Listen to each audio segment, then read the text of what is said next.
बच्चों की अक्सर ये कंप्लेंट होती है कि समरी भी समझ ली, स्टोरी भी याद है, फिर भी कॉम्प्रिहेंशन एक्सट्रैक्ट्स में फुल मार्क्स नहीं आते। वो इसलिए कि हम क्वेश्चन के पैटर्न को समझे बिना आंसर ढूंढने के लिए निकल पड़ते हैं, जबकि नए पैटर्न में डायरेक्ट फैक्चुअल क्वेश्चंस बहुत कम पूछे जाते हैं। Hello students, welcome back to KG classes with Kusum Gupta. आज हम करेंगे how I told my grand to read के 3 वेरी इंपॉर्टेंट कॉम्प्रिहेंशन एक्सट्रैक्ट। पर उससे पहले देख लेते हैं कि नए पैटर्न में 5 क्वेश्चन कौन कौन से टाइप के आते हैं। First is direct factual question. ये आपको पैसेज में सीधे सीधे मिल जाते हैं। ये क्वेश्चन चाहे एमसीक्यू फॉर्म में हो या फिर वन लाइनर आंसर के। And second is inference competence based. इनका आंसर सीधा पैसेज की लाइंस में नहीं मिलता, स्टोरी के डीपर मीनिंग के साथ जुड़ा होता है ये question. Third is vocabulary based question. इसके अंदर आपको एक वर्ड देके उसका एंटोनिम या सिनोनिम पैसेज की लाइंस में से ढूंढने के लिए कहा जाता है। Fourth is analogy based question, नए पैटर्न का स्पेशल। इसके अंदर एनालॉजी होती है, मतलब पैरेललिज्म, जैसे हैप्पी क्राइंग आइडल, उसके बाद या तो क्वेश्चन मार्क लगा होगा या फिर ब्लैंक बना होगा। आपने पहले दिए हुए का रिश्ता ढूंढ के दूसरे को आंसर करना है। Next is assertion reason based question. इसमें आपको 2 स्टेटमेंट्स दी जाती हैं और आपको चेक करके बताना होता है कि क्या पहली स्टेटमेंट दूसरे का सही कारण है कि नहीं।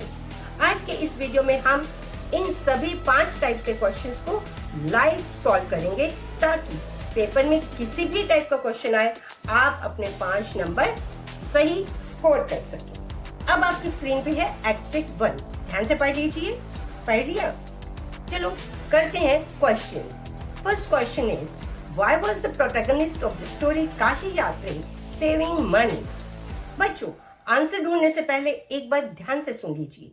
एमसीक्यू के आंसर को पहले ही ऑप्शन पढ़ते ही नहीं टिक करेंगे, क्योंकि कई बार एक से ज्यादा ऑप्शंस करेक्ट होती हैं और फोर्थ ऑप्शन में लिखा होता है बोथ 1 and 2 आर करेक्ट और all the above are correct या फिर none of the above is correct. तो ऐसे में आप चारों ऑप्शंस को ध्यान से पढ़ेंगे, only then you will decide an answer. तो ये आपने चारों ऑप्शंस पढ़ ली। Yes, you are correct. Option B is the right answer. Question 2. What does the grandmother do while the story is being read to her? इसका answer passage की lines में नहीं है। आप अगर जोर देकर ध्यान से सोचेंगे तो आपको पर याद आएगा कि ग्रैंड मदर सारे काम छोड़कर, सारे काम भूलकर ध्यान से उस स्टोरी को सुनती थी, क्योंकि वो अपने आप को प्रोटैगनिस्ट से आइडेंटिफाई करती थी। So again the correct answer is B. Third is based on the extract, what does the word earnest tell us about the old lady's desire? Earnest का मतलब होता है सच्ची और बहुत गहरी इच्छा, means sincere and deep desire. So the correct answer is option D. Question 4. Find a word in the para which is the opposite of unfamiliar or obscure. Unfamiliar का मतलब होता है जिसे हम ज्यादा नहीं जानते, जिसे हम ज्यादा क्या बिल्कुल नहीं जानते। और एक्सटेंड में इसका ऑपोजिट कौन सा वर्ड आपको मिल रहा है? पॉपुलर, जिसे बहुत लोग जानते हैं, हम भी उनमें से एक है। ये वोकेबुलरी के क्वेश्चन आपके डायरेक्ट ब्रेन पावर को टेस्ट करने के लिए रखे जाते हैं।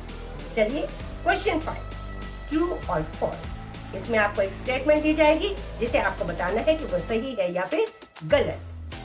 Question is Triveni was the name of the grandmother who lived in the village of north Karnataka. क्या ये सही है? नहीं ना, क्योंकि त्रिवेणी तो नॉवल के ऑथर का नाम था। ग्रैंडमदर का नाम क्या था? कृष्णक्का। राइट, तो आपकी स्टेटमेंट क्या हुई? फॉल्स। आते हैं हम एक्सट्रैक्ट 2 पे। ये पैसेज ग्रैंड मदर की डेडिकेशन को दिखाता है। पढ़ लिया आपने? Good. Now let's move on to the question section. First question is what made the grandmother completely forget her household chores on Wednesday. क्या तो होता था वेडनेसडे को? मैगजीन आती थी, नया एपिसोड होता था। Yes, the correct answer is option C, listening to the episode of the serial story. Question 2, later she could repeat the entire text by heart. What does this reveal about the grandmother? अगर कोई एक बार सुन के दोबारा उसे पूरा दोहरा दे तो उसकी मेमोरी कैसी है? Sharp, right. और हम किस चीज को इतने ध्यान से सुनते हैं? इसमें हमारा इंटरेस्ट हो। So option A is absolutely correct. Question 3, which of the following can replace the word concentration without changing its meaning? Concentration का मतलब होता है पूरे ध्यान, फोकस से सुनना। Attentiveness, no distraction. So option A is the correct answer. Question 4, what is the meaning of idiomatic phrase by heart? बच्चों, हम अक्सर आपको कहते हैं ना learn by heart, मतलब पूरे ध्यान से पूरी तरह से याद करना, मानो दिल में बसा लिया हो, दिल पे लिख लिया हो। दादी भी पूरे एपिसोड को दिल में बसा लेती थी, तभी तो जुबानी उसे दोहरा देती थी। Correct option is B. Question 5, fill in the blank. The grandmother was dependent on the narrator to read the weekly dash. Weekly क्या आता था? पैराग्राफ में वर्ड यूज हुआ है मैगजीन और एपिसोड, दोनों ही करेक्ट आंसर्स हैं। अगर अभी तक आपने चैनल को सब्सक्राइब नहीं किया तो कर लीजिए, ताकि आने वाले एक्सट्रैक्ट्स भी आपको टाइमली मिलते रहे। अब चलते हैं अपने आखिरी और सबसे इमोशनल एक्सट्रैक्ट की ओर, जहां ग्रैंडमदर अपने दुख बयान कर रही है। एक्सट्रैक्ट को पढ़ लिया आपने? चलिए, first question is assertion. The grandmother felt intense helplessness when the narrator went to a wedding. Reason: the grandmother was illiterate and could not read the latest episode of Kashiya. 4 options हैं आपके. Yes, and the correct answer is both A and B are true. B is the correct explanation of A. Question 2. Why was the narrator surprised when she saw her grandmother? Story में clearly लिखा है कि narrator यानी सुधा मूर्ति ने कभी अपनी grandmother को रोते हुए नहीं देखा था। So option B is the correct answer.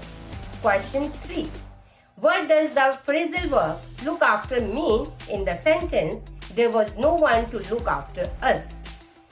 बच्चों, जब वर्ब के साथ प्रेपोजिशन लग के एक नया और डिफरेंट मीनिंग दे तो उसे कहते हैं फ्रेजल वर्ब।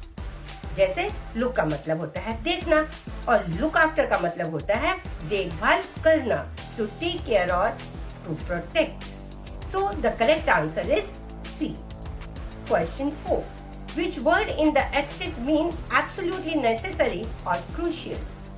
एब्सोल्युटली नेसेसरी के लिए पैसेज में वर्ड यूज हुआ है एसेंशियल। इस वर्ड को याद कर लीजिए क्योंकि एग्जाम में बहुत यूज होता है। Question 5, analogy, new pattern special. Complete the analogy based on the extract.